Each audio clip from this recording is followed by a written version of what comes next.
En plateau, nous a rejoint Younes Belfella. Bonsoir. Vous êtes enseignant, chercheur à l'université Paris 8. Pour revenir sur cette situation politique en Israël, ce nouveau gouvernement d'urgence, il va servir à quoi ? Bon, c'est très bon pour la communication parce que, en fin de compte, Netanyahou, il est en train de faire beaucoup de changements. Il est en train de saisir cette opportunité de guerre et de la rendre comme étant une occasion politique. Certainement, le pays il a connu une instabilité politique parce qu'on parle de 6e gouvernement en 4 ans. Et c'était très, très lourd de voir aussi de conflits entre la droite et la gauche, entre les religieux et les laïcs. Ce qui est sûr, c'est maintenant, je crois que le message politique, d'abord à l'international, c'est il y a une préparation pour une guerre. Ça se voit d'une façon très claire. Deuxièmement, il se débarrasse de l'extrême droite d'une façon très claire parce que ça représentait la charge pour Netanyahou. C'était toujours la principale critique, même par les Américains et par les Occidentaux, c'était la question de l'extrême droite. Et deuxièmement, je crois, il y a aussi une autre action à faire, c'est la recherche d'aide militaire et financière au niveau international, principalement des États-Unis. On sait parfaitement que les États-Unis donnent annuellement 4 milliards d'aide militaire à Israël pour contrecarrer l'influence iranienne dans la région. Je crois qu'Israël va faire appel à d'autres aides par la suite parce que ça se voit qu'on est dans une phase d'escalade. Le problème actuellement, c'est plus le Hamas, clairement. On a des tensions sur la frontière libanaise, des tensions dans la Cisjordanie, des déclarations qui sont en train de se faire par les proxys de l'Iran en Irak. Donc et ça au Yémen. voudrait dire, pardon, je vous coupe, qu'Israël aurait besoin d'argent, d'armes, de renseignements, non pas pour mener une guerre contre Gaza, mais pour une guerre beaucoup plus élargie. Je crois que ça se voit d'une façon extrêmement claire et il faut juste faire attention aussi aux déclarations qui viennent des pays du voisinage, parce que si vous voyez la vigilance en Jordanie, en Égypte, vous comprenez clairement qu'on est face à un grand problème. Qu'il se peut qu'il y aura une autre bombe à retardement dans la Cisjordanie, et c'est principalement les pays qui seront influencés, c'est Israël et la Jordanie. Il y a des idées qui reviennent maintenant à l'esprit, c'est-à-dire à la discussion. La bande de Gaza et le projet qui était présenté par Trump à certains moments de son annexion vers l'Égypte et de mettre les habitants de Gaza dans le ciné de l'Égypte. Il y a beaucoup de discussions sur l'envergure de cette guerre qui peut avoir un effet de diffusion avec l'Iran principalement dans cette région, le rôle des Russes. Déclaration de Joe Biden il y a quelques minutes, le président américain, qui demande à Israël de respecter le droit de la guerre. Je crois que ça rejoint la ligne démocratique de Joe Biden parce que hier il y avait le communiqué de Amnesty International qui était très frappant là-dessus, mais c'est en même temps un message pour Tel Aviv de limiter en quelque sorte l'action militaire qui va se faire par Israël. Mais on est clair je crois qu'on est dans une guerre hybride, c'est-à-dire la guerre, c'est pas seulement une opération militaire terrestre, c'est une guerre de renseignement, c'est des cyberattaques qui sont en train de se faire, c'est une guerre diplomatique qui est en train de se jouer là-dessus. Et je crois que Benjamin Netanyahou essaie de trouver... Une guerre de renseignement qui a été pour l'instant plutôt perdue par Israël. Oui, clairement. Mais je crois qu'il y a un travail de reddition de comptes qui va venir par la suite, soit par une commission parlementaire ou même par le gouvernement israélien. Mais ce qui est sûr, c'est qu'on est face quand même à une guerre de longue durée, et je le dis d'une façon très claire, et avec un risque d'escalade très fort. Et avec un Premier ministre qui est aussi très critiqué. C'est vrai, Naï Nayam, bonsoir, notre spécialiste des questions internationales. Naï, c'est vrai que Benjamin Netanyahou a commis beaucoup d'erreurs qu'il va sans doute payer très cher. Oui, je dirais qu'il y a 3 erreurs majeures qui ont été commises. La première, c'est que les effectifs de soldats israéliens à la frontière avec Gaza, aux alentours de Gaza, étaient très inférieurs à la normale. Alors pourquoi ? Parce que justement, un certain nombre avaient été envoyés en Cisjordanie pour protéger des colonies, une priorité politique du gouvernement de Benjamin Netanyahou. Et si vous voulez, pour lui, le Hamas, c'était une nuisance gérable pour Benjamin Netanyahou. Le vrai danger venait plutôt de Cisjordanie. Alors c'est notamment ce qu'on lui reproche, il a fermé les yeux sur le Hamas et sa dangerosité. La deuxième erreur, c'est que les soldats étaient en permission pour les fêtes religieuses et donc le front était, on le disait, dégarni. Et ça aussi, c'était une concession faite aux religieux de son gouvernement. La troisième erreur, c'est cette barrière de 67 km de long qui a coûté 1 milliard d'euros à Israël et qui manifestement a été défoncée par quelques bulldozers. Aussi bien le Mossad que le Shin Bet semblent avoir négligé le renseignement, on le disait à l'instant, au profit de moyens électroniques, techniques plus avancés. Et puis dernière chose, Benjamin Netanyahou, il s'en est défendu, mais il semblerait qu'il ait été au courant, qu'il ait été averti par le chef du renseignement égyptien, l'Égypte. exactement, de la possibilité d'une attaque imminente du Hamas. D'ailleurs, aujourd'hui, c'est un élu influent américain qui a confirmé cette thèse. Selon lui, un avertissement a été donné. La question est de savoir à quel niveau. Alors, Antoine Mariotti, tout ce qu'on entend sur ces critiques, il était au courant, il avait été averti par les Égyptiens, il aurait fermé les yeux sur le Hamas. Qu'est-ce qu'on peut penser de toutes ces... Qu'il ait fermé les yeux sur le Hamas et qu'il ait tout fait pour qu'en tout cas éteindre l'autorité palestinienne qui est l'interlocuteur légitime, même s'il n'y a pas eu d'élection depuis très longtemps. Donc on peut questionner la légitimité de l'autorité palestinienne comme celle du Hamas dans la bande de Gaza d'ailleurs. Mais en tout cas, il n'a rien fait pour réellement affaiblir le Hamas. Il n'a rien fait pour maintenir l'autorité palestinienne voulait à flot. un État. Oui, mais ça, comme le Hamas, évidemment. Ils ont des le Hamas, voilà. dans sa charte, est plus sur la destruction, ne veut pas oui, de l'État d'Israël. Il y a une charte du Hamas qui date de 1988, donc un an après sa création, qui en effet dit que la terre de Palestine est une terre islamique et qu'il n'y a pas de place pour autre chose, qu'on ne peut pas en lâcher une once à qui que ce soit. C'est pas tout à fait la même position. Clairement, il y a ça. En revanche, il y a eu en 2017 un texte qui a pas amendé parce qu'ils n'ont pas renoncé à cette charte. Donc il y a toujours cette idée, puis on voit bien que ce qui s'est passé, que elle n'est pas caduque. voilà, elle n'est pas caduque, comme dirait Yasser Arafat.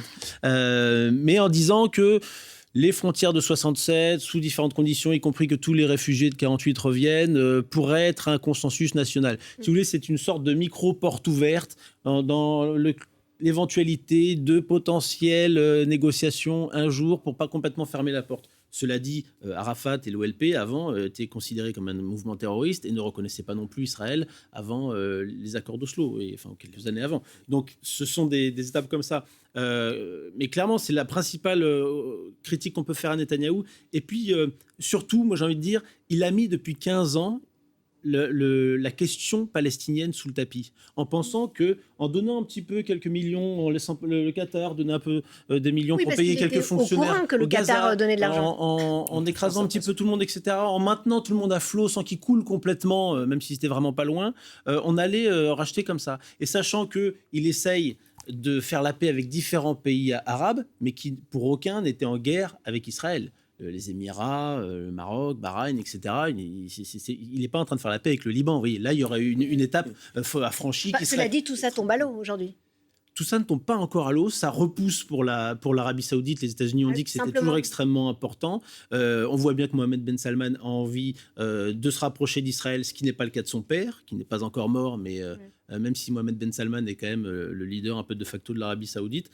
Donc il y a une grosse responsabilité de Netanyahou de ne pas avoir suffisamment affaibli le Hamas. Je voudrais bien commenter par rapport à l'Arabie Saoudite parce que je trouve que ce qui se passe actuellement, c'est un effet accélérateur d'une normalisation par la suite. D'ailleurs, même le remaniement du gouvernement va pousser vers ce chemin de normalisation, bien évidemment avec un accord américain très clair.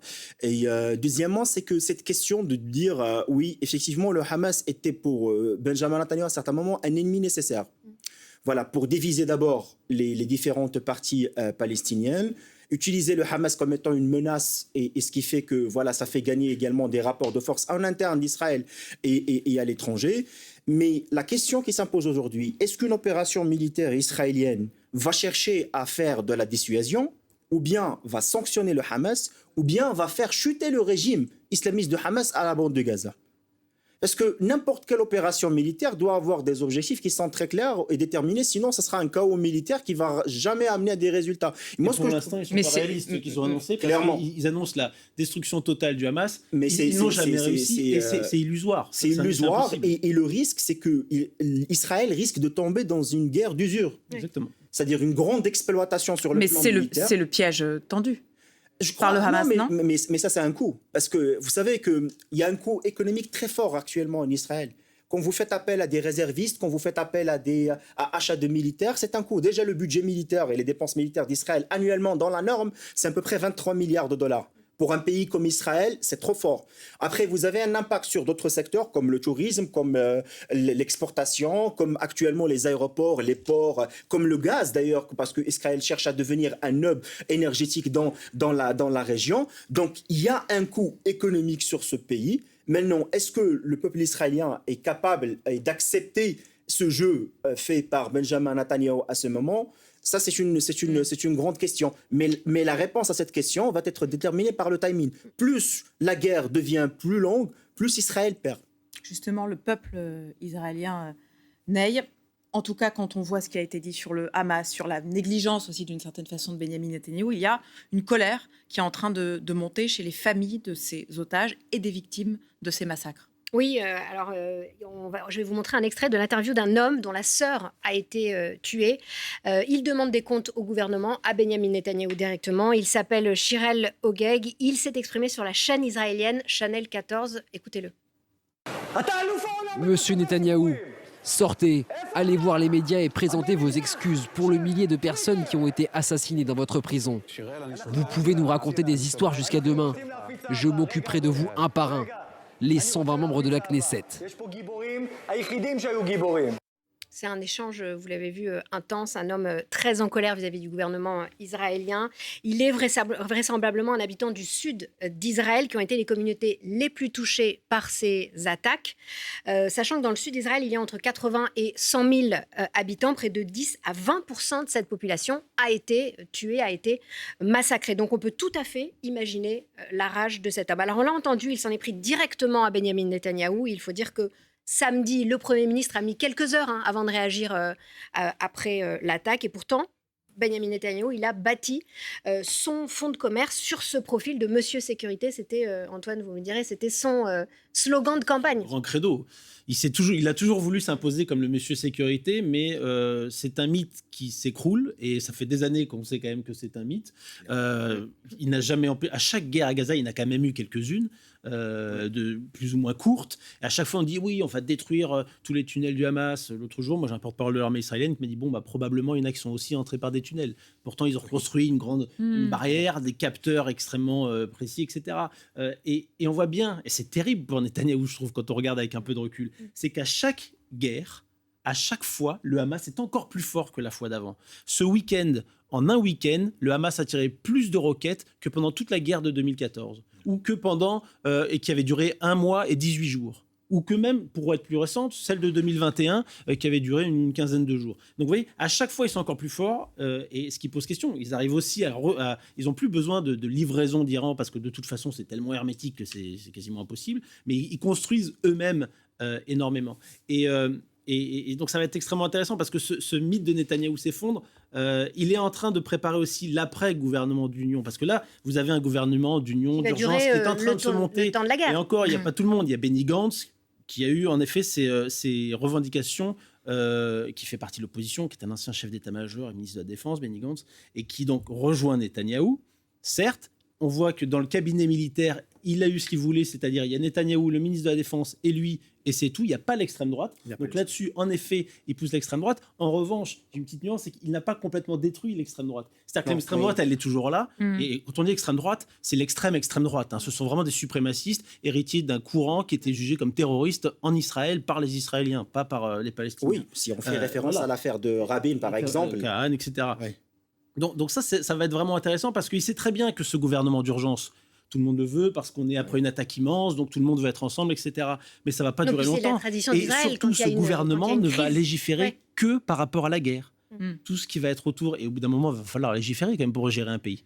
Et bien là, comment on va faire? Là, il n'y aura plus Gantz, il n'y aura plus les autres, et il faudra retrouver ses alliés qu'il est en train d'essayer de ménager. Je voudrais qu'on parle aussi des otages, avec cette information qui est tombée il y a quelques minutes dans la soirée. Le Hamas qui affirme dans un communiqué avoir libéré une otage et ses 2 enfants. Je vous pose la question à tous les deux, on va commencer avec vous. Comment est-ce qu'on peut interpréter cette libération soudaine? Ce qui est sûr, c'est que l'affaire des otages, c'est le grand cauchemar pour Benjamin Netanyahou. Parce que c'est le pire devant l'opinion publique israélienne, c'est cette affaire. Et c'est une grande pression politique. Maintenant, il y a beaucoup de contacts diplomatiques, on sait parfaitement, il y a le Qatar qui rentre en jeu, la Turquie, les États-Unis derrière, mais ça va prendre du temps et il y aura certainement une contrepartie. Ça, c'est très clair. Maintenant, ce qui est en train de se passer, parce que quand on voit ce gouvernement, je fais référence par rapport à la guerre de Kippour en 1973. Après 1973, il y avait une révolution politique en Israël. il y avait un grand changement. Même le Likoud, en quelque part, il a pris beaucoup de rage après 73. Et il y avait un changement radical dans la scène politique. Elle est devenue plus démocratisée qu'avant. Je crois que c'est ce qui se passe actuellement. Avec même, parlant d'une société qui était toujours en mouvement. Ça fait 2 ans qu'il y a un grand mouvement concernant les réformes judiciaires, concernant les réformes constitutionnelles. Donc il y aura certainement un impact sur la scène politique en interne israélienne. Il y a un besoin d'une nouvelle génération de dirigeants israéliens. Mais par rapport à tout ça, on doit aussi pas oublier qu'on est sur un contexte de guerre. C'est une guerre qui est très compliquée.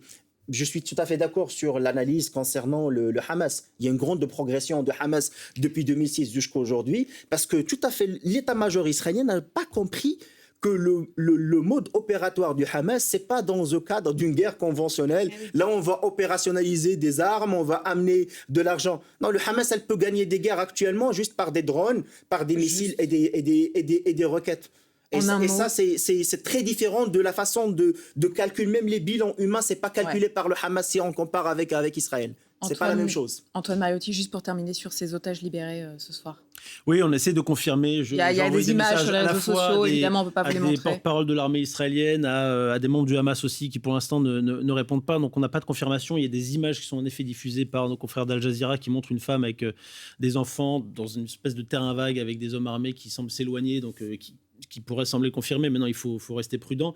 Il y a énormément d'otages, je suis entièrement d'accord. C'est la plus grosse épine dans le pied de Benyamin Netanyahou. C'est quand même l'angoisse absolue pour eux. Quand il y en avait eu un, Gilad Shalit, en 2006, il y avait eu une opération extrêmement forte pour le libérer. Il n'avait pas réussi parce que c'était un cauchemar d'entrer dans Gaza militairement. Et il a fallu négocier pendant 5 ans. Là, il y a une partie des otages qui sont des militaires, pour lesquels, à mon avis, ça va prendre beaucoup de temps. Il faudra des contreparties extrêmement importantes.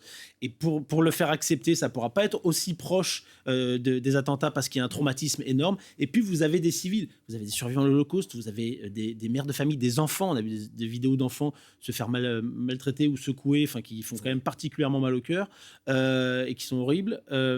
Et ça, il y a des chances qu'il y ait des négociations beaucoup plus rapides, en tout cas je pense, par l'intermédiaire de l'Égypte, du Qatar, de la Turquie, à la fois pour donner des gages de bonne volonté. Et on a vu que toute la journée, le Hamas a essayé de faire de la communication, d'envoyer des vidéos, d'expliquer pourquoi ils avaient fait ça, de dire mais c'est pas vrai, nous, des enfants, jamais, on n'a touché aucun enfant, on n'a visé aucun civil, que des militaires. On voit bien que c'est fou. Et d'ailleurs, ils libèrent des enfants. Donc ils vont peut-être se dire, ok, il y avait quelques brebis galeuses chez nous qui ont fait ça, personne n'y croit, mais bon, peu importe. Donc on vous les rend tous.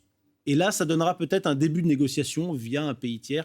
Maintenant, ça va être extrêmement compliqué et en effet extrêmement long. Merci beaucoup Antoine Mariotti. Merci Younes Belfalla. Merci à tous les deux d'être venus ce soir sur le plateau de France Info.